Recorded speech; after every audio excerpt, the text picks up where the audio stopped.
जहां कश्मीर फाइल की आपने नाम सुना है। कश्मीर की घटना में कश्मीर फाइल हुआ था बंगाल में। किशोर जी ने एक किताब लिखी है जिसका नाम है बंगाल फाइल्स।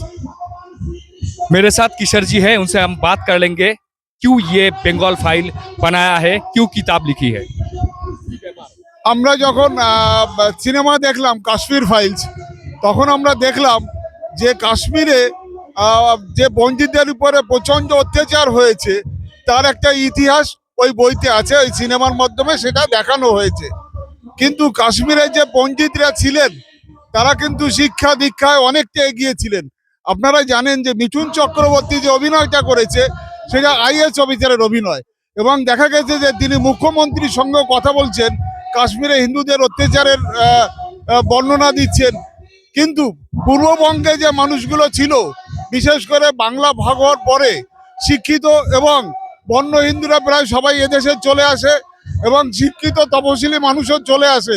যারা ছিল তারা চাষি, কামার, কুমার, এরা সব অশিক্ষিত, অল্প শিক্ষিত মানুষ, যাদের কোনো সংগঠন ছিল না, যাদের কোনো অর্থনৈতিক স্বাবলম্বতা ছিল না। এই মানুষগুলোর উপরে চরম অত্যাচার হয়েছে বলে আমি জানি। তার জন্য আমি যখন কাশ্মীর ফাইলস দেখলাম তখন মনে হয় কাশ্মীরের থেকে বাংলায় অনেক বেশি অত্যাচার হয়েছে, সেই ইতিহাসও জানা দরকার। এবং কেউ যদি সেই ইতিহাস নিয়ে সিনেমা দেখায় তাহলে বাঙালিরা অন্তত জানতে পারবে তার পূর্বপুরুষের উপরে কি অত্যাচার হয়েছে। আপনারা জানেন যে ক্যালকাটা কিলিংসে কি হয়েছিল। ক্যালকাটা কিলিংসে আপনারা দেখেছেন যে হাজার হাজার হিন্দুকে 3 দিন ধরে জবাই করা হয়েছে।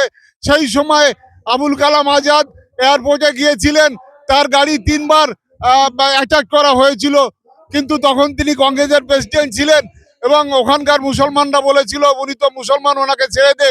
আমার মনে হয় সেদিন যদি নেহেরু ওখানে থাকতেন তাহলে নেহেরুও জবাই হয়ে যেতেন। বর্তমান পশ্চিমবঙ্গকে নিয়ে আপনি কি বেঙ্গল ফাইল এটা লিখেছেন, না পূর্ববঙ্গের কথা তুলে ধরেছেন? মূলত কোন বিষয়টা এর মধ্যে তুলে ধরেছেন?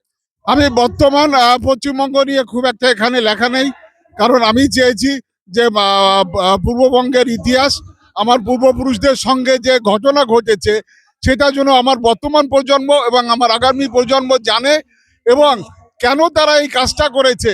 ইসলাম ধর্ম আমাদের পাশাপাশি, আমরা একসাথে বাস করে, আমার প্রতিবেশী, 1000 বছরের প্রতিবেশী কেন আমার উপরে অত্যাচার করেছে, কারণ তাদের ধর্মে এটা আছে, তার জন্য তারা এটা করেছে, তারা ধার্মিক হিসাবে এটা করেছে। এটা আমি জানিয়ে যেতে চাই আমার পরবর্তী পুরুষকে। তার জন্য আমি এই বইটা লিখেছি যাতে আমার পরবর্তী পুরুষ জানতে পারে। देखिए, ये बंगाल फाइल्स है।